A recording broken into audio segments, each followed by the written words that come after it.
Dili tanan plano, dali maabot. Ug dili tanan damgo paspas matuman.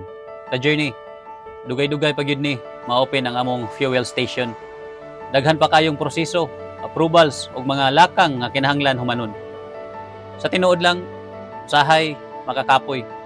Usahay murag gusto na kamuhunong kay tawo raman ta. Pero kabalo ka ni kung dili pa karon, dili pa sabot, dili na gyud. Basin dili pa ni ang right time kay naapay ginahimo ang Ginoo nga mas dako para sa ato. Ang negosyo dili lang about kita, about ni sa patience, faith o character building. Padayon gihapon ta.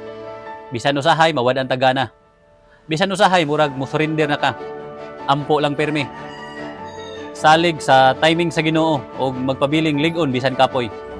Kay ang kapoy mawala pero ang reward sa pagpadayon magpabilin. Padayon ta ka journey. God's perfect time is always worth the wait.